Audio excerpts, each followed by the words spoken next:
हरे कृष्णा। ओम नमो भगवते वासुदेवाय। आप सभी का स्वागत है हमारे चैनल पर। 9 ग्रहों में सबसे अधिक शुभ ग्रह देव गुरु बृहस्पति जी को माना जाता है। बृहस्पति देव एक वर्ष में एक राशि से दूसरी राशि में वितरण करते हैं। ज्योतिष के अनुसार 9 ग्रहों के गोचर का प्रभाव हमारे जीवन पर पड़ता है। ऐसे में कभी हम सफलता की ओर तेजी से बढ़ते हैं तो कभी कभी संघर्षों का सामना करना पड़ता है।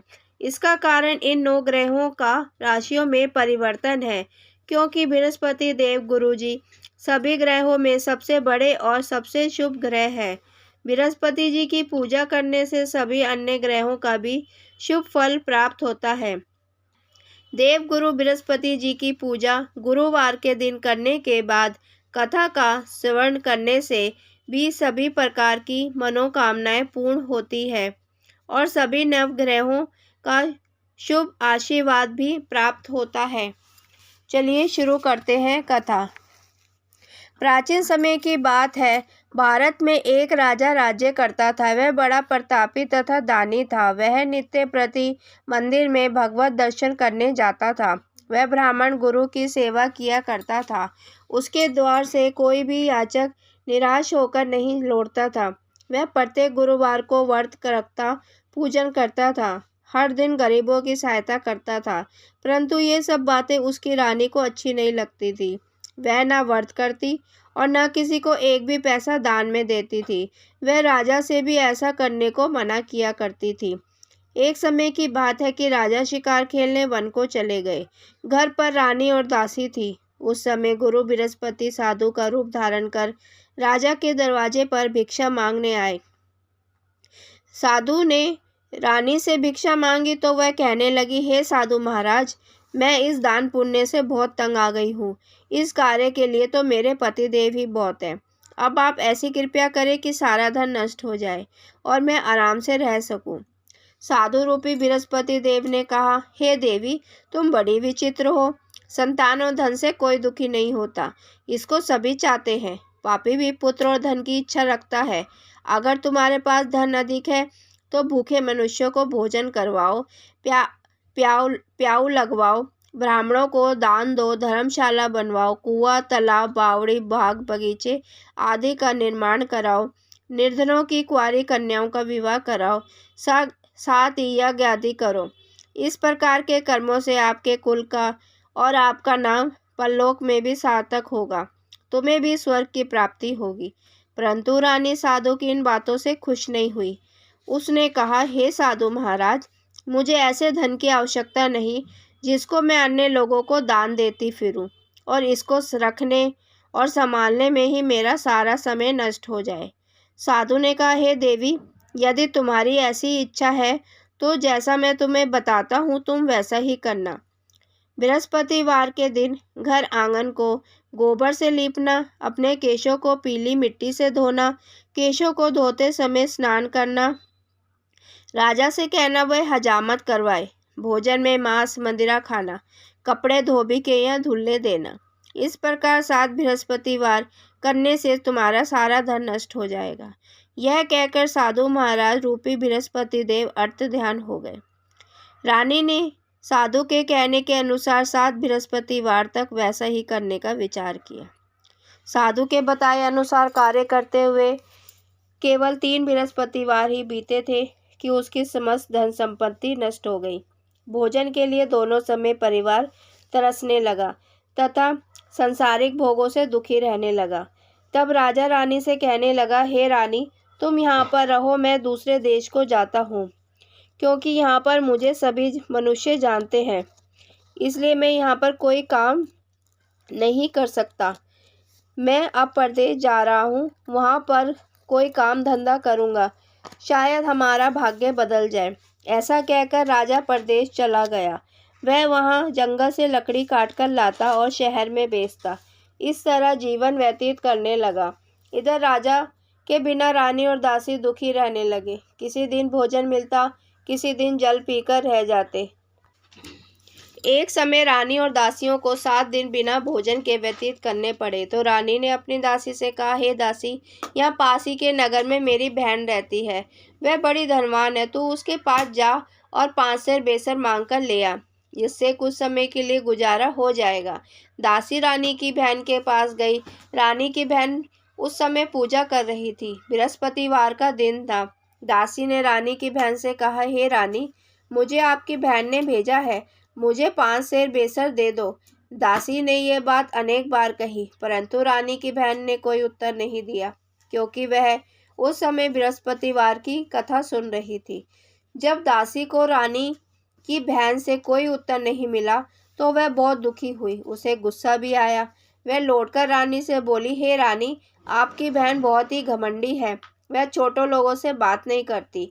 मैंने उससे कहा तो उसने कोई उत्तर नहीं दिया। मैं वापस चली आई। रानी बोली, हे दासी, इसमें उसका कोई दोष नहीं है। जब बुरे दिन आते हैं तब कोई सहारा नहीं देता। अच्छे बुरे का पता विपत्ति में ही लगता है। जो ईश्वर की इच्छा होगी वही होगा। ये सब हमारे भाग्य का दोष है। उधर रानी की बहन ने सोचा कि मेरी बहन की दासी आई थी, परंतु मैं उससे नहीं बोली। इससे वह बहुत दुखी हुई होगी। अतः कथा सुन और विष्णु भगवान जी का पूजन समाप्त कर वह अपनी बहन के घर आई और कहने लगी, हे बहन, मैं बृहस्पतिवार का व्रत कर रही थी। तुम्हारी दासी हमारे घर गई थी, परंतु जब तक कथा होती है तब तक हम लोग ना उठते हैं और ना बोलते हैं, इसलिए मैं नहीं बोली।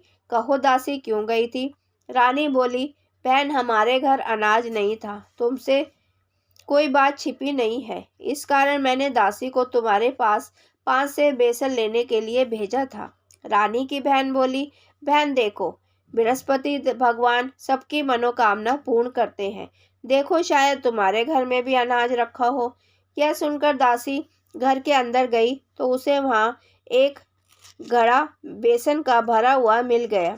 उसे बड़ी हैरानी हुई। उसने एक एक बर्तन देख लिया था। उसने बाहर आके रानी को बताया। दासी अपनी रानी से कहने लगी, हे रानी, देखो, वैसे हमको जब अन्न नहीं मिलता तो हम रोज ही व्रत करते हैं। अगर इनसे इस व्रत की विधि और कथा पूछ ली जाए तो उसे हम भी कर लेंगे। दासी के कहने पर रानी ने अपनी बहन से बृहस्पतिवार व्रत के बारे में पूछा। उसकी बहन ने बताया, हे रानी बहन, बृहस्पतिवार को सूर्य उदय से पहले उठकर स्नान करके बृहस्पतिवार का व्रत करना चाहिए, लेकिन इस दिन सिर नहीं धोना चाहिए।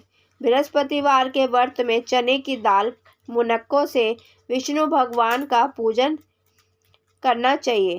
केले के वृक्ष की जड़ में पूजन करें, दीपक जलाएं। उस दिन एक ही समय भोजन करें।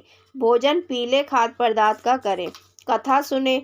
इस प्रकार करने से गुरु भगवान खुश होते हैं, अन्न, पुत्र, धन देते हैं, सभी मनोकामनाएं पूरी करते हैं। इस तरह व्रत और पूजन की विधि बताकर रानी की बहन अपने घर लौट आई। रानी और दासी दोनों ने निश्चय किया कि वह बृहस्पति देव भगवान का पूजन अवश्य करेगी। 7 दिन बाद जब बृहस्पतिवार आया तो उन्होंने व्रत रखा। गुड़साल में जाकर चना और गुड़ बीन लाई और तथा उसकी दाल से केले की जड़ में विष्णु भगवान जी का पूजन किया। अब भोजन कहाँ से आए? दोनों बड़ी दुखी हुई, परंतु उन्होंने व्रत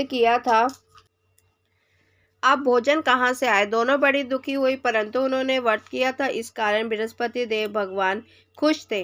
वह एक साधारण व्यक्ति के रूप में 2 थाली में सुंदर पीला भोजन लेकर आए और दासी को देकर बोले, हे दासी, यह भोजन तुम्हारे और रानी के लिए है, तुम दोनों करना। दासी भोजन पाकर बड़ी खुश हुई। रानी से बोली, रानी जी, भोजन कर लो। रानी को भोजन आने के बारे में कुछ नहीं पता था, इसलिए वह दासी से बोली, जा, तू ही भोजन कर, क्योंकि तू हमारी व्यथा पर हंसी उड़ाती है। दासी बोली, एक व्यक्ति अभी अभी भोजन दे गया है। रानी बोली, वह भोजन तेरे लिए दे गया होगा, तू ही भोजन कर। दासी ने कहा, वह व्यक्ति हम दोनों के लिए 2 थालों में भोजन दे गया है, इसलिए मैं और आप दोनों ही साथ साथ भोजन करेंगे। फिर दोनों ने गुरु भगवान को नमस्कार कर भोजन प्रारंभ किया। उसके बाद से वह प्रत्येक बृहस्पतिवार को गुरु भगवान का व्रत और पूजन करने लगी। बृहस्पति भगवान की कृपा से उनके पास धन हो गया, परंतु रानी फिर पहले की तरह आलस करने लगी। तब दासी बोली, देखो रानी, तुम पहले भी आलस करती थी, तुम्हें धन रखने में कष्ट होता था, इस कारण सभी धन नष्ट हो गया। अब गुरु भगवान की कृपा से धन मिला है तो तुम्हें फिर आलस होता है। बड़ी मुसीबतों के बाद धन मिला है, इसलिए हमें दान पुण्य करना चाहिए। हमें भूखे मनुष्यों को भोजन कराओ, प्याव लगवाओ, ब्राह्मणों को दान दो, कुआं, तालाब, बावड़ी आदि का निर्माण करो, कुंवारी कन्याओं का विवाह कराओ, धन को शुभ कार्य में खर्च करो, जिससे तुम्हारे कुल का यश बढ़े, स्वर्ग प्राप्त हो तथा पितृ प्रसन्न हो। दासी की बात मानकर रानी ने इसी प्रकार कर्म करने प्रारंभ कर दिए, जिससे उनका काफी यश फैलने लगा। एक दिन रानी और दासी आपस में विचार करने लगी कि ना जाने राजा किस दशा में होंगे। उनकी कोई खोज खबर नहीं है। गुरु भगवान से उन्होंने प्रार्थना की और भगवान ने रात्रि में राजा को स्वप्न में कहा, हे राजा उठ, तेरी रानी तुझको याद करती है, अब अपने देश को लौट जा। राजा प्रातःकाल उठकर जंगल से लकड़ी काट कर लाने के लिए जंगल की ओर चल पड़ा। जंगल से गुजरते हुए वह सोचने लगा, रानी की गलती से उसे कितने दुख भोगने पड़े। राजपाट छोड़कर उसे जंगल में आके रहना पड़ा। जंगल से लकड़ियां काटकर उन्हें बेचकर गुजारा करना पड़ा। उसी समय उस जंगल में बृहस्पति देव एक साधु का रूप धारण कर आए और राजा के पास आकर बोले, हे लक्कड़हारे, तुम इस सुनसान जंगल में किस चिंता में बैठे हो, मुझे बताओ। यह सुन राजा के नेत्रों में जल भर आया और साधु की वंदना कर बोला, हे प्रभु, आप सब कुछ जानने वाले हैं। इतना कहकर राजा ने साधु को अपनी संपूर्ण कहानी सुना दी। महात्मा तो स्वभाव से ही दयालु होते हैं। वह राजा से बोले, हे राजा, तुम्हारी पत्नी ने बृहस्पति देव के प्रति अपराध किया था, जिसके कारण तुम्हारी यह दशा हुई है। अब तुम किसी प्रकार की चिंता मत करो, भगवान तुम्हें पहले से अधिक धन देंगे। तुम्हारी पत्नी ने बृहस्पतिवार का व्रत करना आरंभ कर दिया है। अब तुम भी बृहस्पतिवार का व्रत करना शुरू कर दो। चने की दाल, गुड़, जल को लोटे में डालकर केले के पत्ते से भगवान विष्णु जी का पूजन करो। फिर कथा कहो या सुनो, भगवान तुम्हारी सब मनोकामना पूरी करेंगे। साधु को प्रसन्न देखकर राजा बोले, हे प्रभु, मुझे लकड़ी बेचकर इतना पैसा नहीं बचता जिससे भोजन करने के उपरांत कुछ बचा सकूं। मैंने रात्रि में अपनी रानी को व्याकुल देखा। मेरे पास कोई साधन नहीं जिससे समाचार जान सकूं। फिर मैं बृहस्पतिवार की कौन सी कहानी कहूँ या सुनूं, मुझको तो कुछ भी मालूम नहीं। साधु ने कहा, हे राजा, तुम किसी बात की चिंता मत करो। बृहस्पतिवार के दिन तुम रोजाना की तरह लकड़ियां लेकर शहर में जाओ। तुम्हें रोज से दुगना धन प्राप्त होगा, जिससे तुम भली भांति भोजन कर लोगे। बृहस्पतिवार की पूजा का सामान भी आ जाएगा। बृहस्पति देव की कथा इस प्रकार से है। प्राचीन काल में एक बहुत ही निर्धन ब्राह्मण था। उसके कोई संतान नहीं थी। वह नित्य पूजा पाठ करता, परंतु उसकी स्त्री बहुत मलिनता के साथ रहती थी। वह न स्नान करती, न किसी देवता का पूजन करती। प्रातःकाल उठते ही सर्वप्रथम भोजन करती, बाद में कोई अन्य कार्य करती। ब्राह्मण देवता बहुत दुखी रहते। पत्नी को बहुत समझाते पर वह नहीं समझती। उसका कोई परिणाम नहीं निकलता। भगवान के अनुकंपा से एक समय ब्राह्मण की पत्नी गर्भवती हुई। 10वें महीने एक सुंदर कन्या को जन्म दिया। निर्धन ब्राह्मण कन्या के जन्म से बहुत दुखी हुआ। धीरे धीरे ब्राह्मण की कन्या बड़ी होने लगी। बचपन से ही उस कन्या की रुचि भगवान विष्णु की पूजा में थी। वह प्रातः उठते ही स्नान आदि करके भगवान विष्णु की पूजा करने मंदिर में जाती थी। बृहस्पतिवार को व्रत करके विधिवत पूजा पाठ करती थी। पूजा पाठ के बाद वह पढ़ने के लिए पाठशाला में जाती थी। घर से चलते हुए वह मुट्ठी भर जौ साथ लेके जाती और पाठशाला के रास्ते में थोड़े थोड़े जौ गिराती जाती थी। जब वह पाठशाला से घर लौटती तो जौ के वह दाने सोने के बदले वे मिलते थे। लड़की सभी सोने के दाने बीन लाती थी। एक दिन जब वह सोने के दानों को साफ कर रही थी तो उसकी माँ ने कहा, बेटी, सोने के दाने साफ करने के लिए सोने का सूप भी होना चाहिए। अगले दिन बृहस्पतिवार था। उसने भगवान बृहस्पति देव की पूजा करते हुए प्रार्थना की, हे भगवान, यदि मैंने आपका व्रत विधिवत किया हो तो मुझे सोने का सूप दे दो। भगवान बृहस्पति देव ने उसकी मनोकामना पूरी करने का वचन दिया। पाठशाला से लौटते समय उसे रास्ते में सोने का सूप पड़ा हुआ मिल गया। घर पर लौटकर सोने का सूप माँ को दिखाकर वह सोने के दाने साफ करने लगी। उसी समय नगर का राजकुमार उसके घर के पास से गुजरा। उस सुंदर लड़की को सोने के दाने साफ करते देखकर राजकुमार उस पर मोहित हो गया। महल में लौटकर राजकुमार ने राजा से उस लड़की के विवाह की बात कही। ब्राह्मण तैयार हो गया। धूमधाम से लड़की का विवाह राजकुमार से हो गया। दुल्हन बनकर ब्राह्मण की लड़की महल में चली गई। लड़की के चले जाने से ब्राह्मण फिर निर्धन हो गया। उसे कई कई दिन भोजन नहीं मिलता था। बहुत दुखी होकर ब्राह्मण एक दिन अपनी लड़की के पास गया। अपने पिता से निधनता का समाचार सुन के उसे बहुत सा धन देकर पिता को विदा किया। उस धन से ब्राह्मण के कुछ दिन तो आराम से गुजर गए, लेकिन जल्दी ही फिर भूखों मरने की हालत हो गई। ब्राह्मण अपनी लड़की से धन लेने के लिए फिर महल पहुंचा। लड़की ने पिता की बुरी हालत देखकर कहा, पिताजी, आखिर आप कब तक मुझसे धन लेकर जीवन यापन करेंगे? आप कोई उपाय क्यों नहीं करते जिससे आपका घर धन संपत्ति से भर जाए? ब्राह्मण बोला, मैंने तेरी माँ को बहुत समझा लिया, परंतु उसकी समझ में कुछ नहीं आता। उसका फूहड़पन नष्ट हो तो घर में निधनता दूर हो। तब कुछ सोचकर लड़की ने पिता से कहा, पिताजी, आप कुछ दिनों के लिए माँ को मेरे पास छोड़ जाओ। तब कुछ सोचकर ब्राह्मण पत्नी को लड़की के पास महल में छोड़ गया। लड़की ने अपनी माँ से कहा, माँ तुम कल प्रातः उठकर स्नान आदि करके भगवान बृहस्पति देव की पूजा अवश्य करना। पूजा करने से तुम्हारी निधनता अवश्य दूर होगी। लेकिन उसकी माँ ने उसकी कोई बात नहीं मानी। वह क्रोधित होकर लड़की ने अपनी माँ को एक कक्ष में बंद कर दिया। सूर्य उदय के समय माँ को उठाकर जबरदस्ती उसे स्नान कराया और फिर मंदिर में ले जाकर भगवान बृहस्पति देव जी की पूजा कराई। कुछ दिनों तक ऐसा करने से माँ की बुद्धि में परिवर्तन हुआ। वह स्वयं बृहस्पतिवार का व्रत रखने लगी। उसके व्रत करने से ब्राह्मण के घर में विष्णु भगवान जी की अनुकंपा से धन की वर्षा होने लगी। दोनों पति पत्नी धन संपत्ति पाकर आनंद पूर्वक जीवन यापन करते हुए विष्णु धाम को चले गए। लकड़हारा बना राजा ने उन साधु से भगवान बृहस्पति देव की यह कथा सुनकर बृहस्पतिवार का व्रत करके भगवान विष्णु की पूजा की। उस दिन से उसके सभी कलेश दूर हो गए। लेकिन अगले बृहस्पतिवार को कामकाज में अधिक व्यस्त रहने के कारण उसने भगवान बृहस्पति देव जी का व्रत नहीं किया। भगवान बृहस्पति देव लकड़हारे से क्रोधित हो गए और उसे भूल की सजा दी। उस दिन नगर के राजा ने नगर में घोषणा करके सबको सूचित किया, प्रत्येक नागरिक मेरे महल में भोजन करने आए, जो नहीं आएगा उसे अपराधी मानकर दंड दिया जाएगा। लकड़हारा बने राजा ने उस नगर के राजा की घोषणा तो सुनी थी, लेकिन जंगल से लकड़ी काटकर लाने उन्हें बेचने में देर हो जाने के कारण वह समय पर महल में भोजन करने नहीं जा सका। अंततः राजा के सैनिक लकड़हारे को पकड़कर महल में ले गए।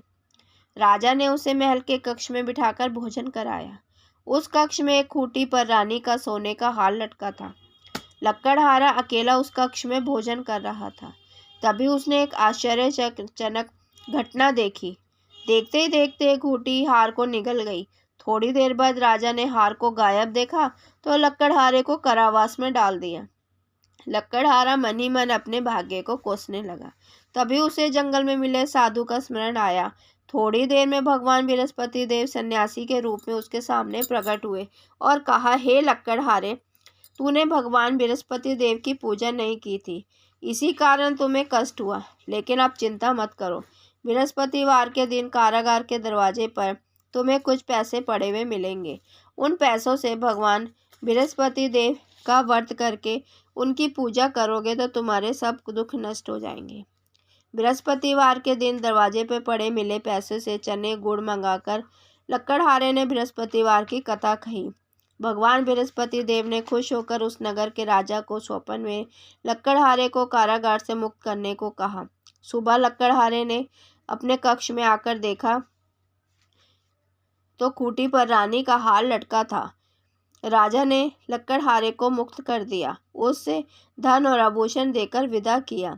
लक्कड़हारा बना राजा उस नगर में चलकर अपने नगर में पहुंचा तो उस नगर में कुएं, धर्मशाला, बाग बगीचे देखकर बहुत खुश हुआ। राजा ने किसी से पूछा, ये कुएं, धर्मशाला किसने बनवाई है? सबने उसे बताया, ये सब रानी और दासी ने बनवाए हैं। राजा महल में पहुंचा तो रानी ने उसका भव्य स्वागत किया। अब तब राजा ने निश्चय किया कि सप्ताह में एक बार तो सभी बृहस्पतिवार का व्रत और पूजन करते हैं, परंतु मैं प्रतिदिन व्रत करूंगा, दिन में 3 बार कथा कहूंगा। अब राजा हर समय दुशाले में चने की दाल बांधे रहता, दिन में 3 बार बृहस्पति देव की कथा कहता। कुछ दिनों के बाद राजा को अपनी बहन की याद आई। एक दिन घोड़े पर सवार होकर राजा अपनी बहन से मिलने चल दिया। अभी राजा नगर के बाहर ही पहुंचा था कि उसने कुछ लोगों को एक शव ले जाते हुए देखा। राजा को स्मरण आया कि आज उसने किसी को बृहस्पतिवार की कथा नहीं सुनाई। राजा ने उन लोगों को रोककर कहा, भाइयों, आप शव ले जाने से पहले मेरे से बृहस्पति देव जी की कथा सुन लो। लोगों ने कहा, गुस्सा होने लगे राजा के ऊपर, तुम पागल तो नहीं हो गए? लेकिन कुछ बड़े बूढ़े लोगों ने कहा, अच्छा भाई, साथ में चलते चलते तुम अपनी कथा भी सुना लो। राजा ने चलते हुए आधी कथा ही सुनाई कि शव हिलने लगा।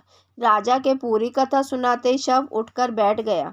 लोगों ने हैरानी से दांतों तले उंगली दबाई और अगले बृहस्पतिवार से भगवान बृहस्पति देव का व्रत रखने और कथा सुनने का निश्चय कर लिया।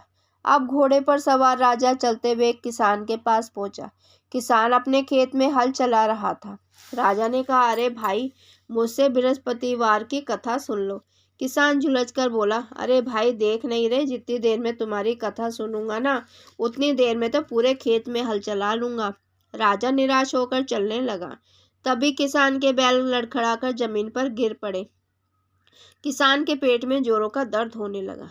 उस किसान की पत्नी जब खाना लेकर आई तो उसने किसान से इस बारे में पूछा। किसान ने घुड़सवार की पूरी कहानी सुना दी। किसान की पत्नी दौड़ती हुई राजा के पास पहुंचकर हाथ जोड़कर बोली, भैया, मैं तुम्हारी कथा सुनने को तैयार हूँ। राजा ने उसके साथ खेत में पहुंचकर बृहस्पतिवार की कथा सुनाई। तभी बैल उठकर खड़े हो गए। किसान के पेट का दर्द ठीक हो गया। राजा अपनी बहन के घर पहुंचा तो उसकी बहुत आवभगत हुई। अगले दिन सुबह उठकर राजा ने देखा तो घर के सभी लोग भोजन कर रहे हैं। किसी भूखे को बृहस्पतिवार की कथा सुनाए बिना राजा भोजन नहीं करता था। उसने बहन से कहा, बहन, क्या घर में कोई ऐसा व्यक्ति है जिसने अभी तक भोजन ना किया हो? उसकी बहन बोली, भैया, हमारे घर में तो क्या आपको पूरे नगर में कोई ऐसा व्यक्ति नहीं मिलेगा जिसने सुबह सुबह भोजन नहीं किया हो। तब राजा ने बहन के घर से निकलकर उस नगर में बिना भोजन किए व्यक्ति की तलाश की। एक गड़िए के घर में उसका बेटा बीमार होने के कारण भूखा रह गया था। राजा ने उसको जाकर बृहस्पतिवार की कथा सुनाई। कथा सुनते सुनते गड़िए का बीमार बेटा बिल्कुल ठीक हो गया। सबने राजा की बहुत प्रशंसा की। एक दिन राजा ने अपनी बहन से कहा, बहन, अब हम अपने घर जाना चाहते हैं, तुम भी हमारे साथ चलो, कुछ दिन वहां रहकर लौट आना। राजा की बहन ने अपनी सास से पूछा तो सास ने ताने देते हुए कहा, बहू, मायके जाना हो तो अकेली जाना, मेरे पोतों को नहीं लेके जाना। तुम्हारे भाई के कोई संतान नहीं है, कहीं तुम्हारी भाभी मेरे पोतों पर कोई जादू टोना ना कर दे। दूसरे कक्ष में बहन की सास की बातें सुनकर राजा दुखी मन से अकेला ही अपने घर लौट आया। रानी ने राजा से कहा, आप तो अपनी बहन को साथ लाने की बात कहकर गए थे, फिर बहन को साथ क्यों नहीं लाए? तब राजा ने दुखी होते हुए कहा, हे रानी, हम निसंतान हैं, इसलिए हमारे घर कोई आना पसंद नहीं करता। रानी ने राजा को समझाया, हे प्राणनाथ, हमें बृहस्पति देव महाराज ने सब कुछ दिया है, अब भगवान बृहस्पति देव हमें संतान भी अवश्य देंगे। बृहस्पतिवार को विधिवत व्रत करते हुए राजा रानी ने भगवान बृहस्पति देव से संतान के लिए प्रार्थना की। कुछ दिनों के बाद उन्होंने स्वप्न में दर्शन देते हुए कहा, हे राजन, तेरी मनोकामना अवश्य पूरी होगी। एक हफ्ते के बाद ही रानी गर्भवती हो गई। 10वें महीने रानी ने एक सुंदर पुत्र को जन्म दिया। राजा रानी जीवन पर्यंत बृहस्पतिवार का व्रत करते रहे। उनके घर में धन की वर्षा होती रही। इस तरह आनंद पूर्वक जीवन यापन करते हुए राजा रानी भगवान बृहस्पति देव की अनुकंपा से मोक्ष को प्राप्त करके सीधे बैकुंठ धाम पहुंच गए। बृहस्पतिवार को विधिवत व्रत करके जो स्त्री पुरुष भगवान विष्णु की पूजा करते हैं, भगवान उनकी सभी मनोकामना पूरी करते हैं। हरे कृष्णा। जय बृहस्पति देव महाराज की जय। बृहस्पति देव महाराज की व्रत करने से सभी मनोकामनाएं पूरी होती है। आप व्रत करें या ना करें, परंतु हर बृहस्पतिवार को ये कथा अवश्य सुने। कथा सुनने से ही हमें बड़ी मन की शांति मिलती है और हमारी इच्छाएं मनोकामना पूर्ण होती है। ओम नमो भगवते वासुदेवाय।